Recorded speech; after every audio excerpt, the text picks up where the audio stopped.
Hey everyone, in this video, I'm going to be showing you how to get paid on Ticketmaster.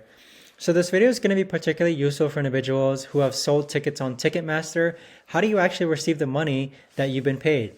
Either way, this video is also going to be short, sweet, and simple, guys. There's not going to be a lot of steps involved, but the way to actually do this is that you're going to go into my account, and then under my profile, you're going to click on billing information. Now from this page here, you want to scroll down to where it says payout accounts, and you might see this notification, which is the reason why you haven't been getting paid yet, in which you need to verify your account so that they can ensure that the money is going the right place.